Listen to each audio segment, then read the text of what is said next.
Tony Abbott says Australians will have higher wages and better working conditions if he takes office in the September election.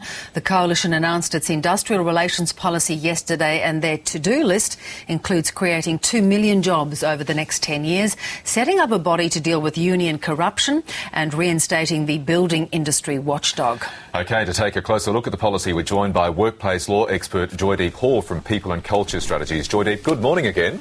Good morning, Michael. From what I see, there really isn't too much different between what the Coalition is putting up and what Labor's existing policy is. What do you see as the key difference?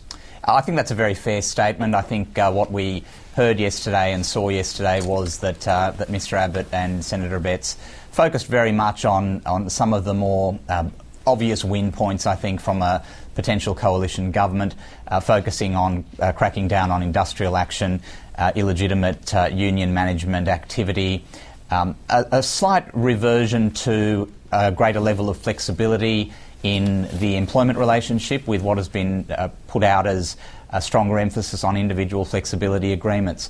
But other than that, they are retaining the structure of the Fair Work Act, which, of course, ironically retained much of the structure of the predecessor work choices legislation, in spite of much of the controversy around that legislation when it was first introduced. Now, a lot of employers, a lot of employees would be looking at these proposed changes to individual flexibility arrangements. What's your judgment on that? Is it better for bosses, better for workers? I think there's been a lot of noise from business that the current structure doesn't allow the level of flexibility that they need, and the economic circumstances of the country are well known, and it's also well known that a lot of businesses in a lot of industries have been doing it tough. Whether those circumstances will necessarily be ameliorated or immediately fixed as a result of what's proposed through the individual flexibility arrangements, I think only time will tell. I think what everyone can safely assume from any proposed changes is that it's not going to be a reversion back to Australian workplace agreements, which, for those who aren't as familiar, were essentially an individual contract that was formally registered.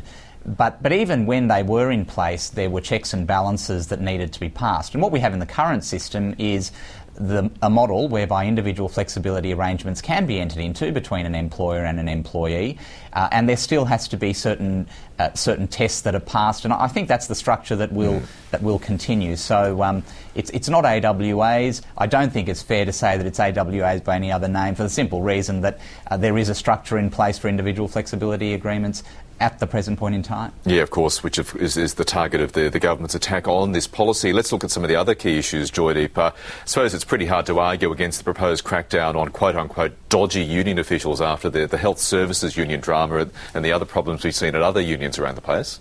Absolutely, and I don't think that there's going to be too much public sentiment that will be against that. I think the commentary that was made by Mr Abbott in the press conference around needing to regulate union activity and management of unions in the same way that corporations and other organisations are regulated is a very sensible move.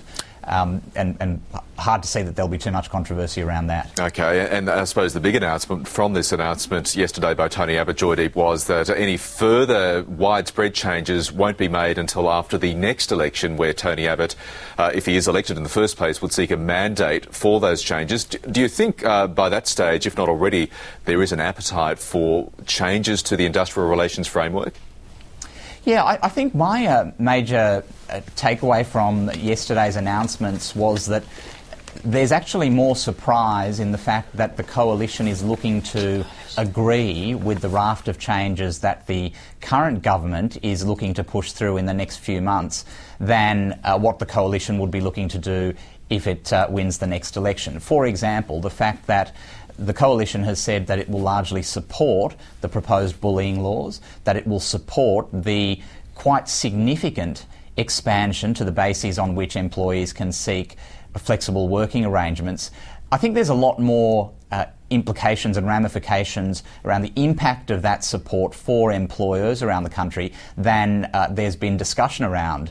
I think the changes that were announced yesterday were largely predictable. What I think was a source of surprise, certainly for me personally, was that the Coalition has said that they're not going to be taking any issue with what the government's proposing to push through in the next few months.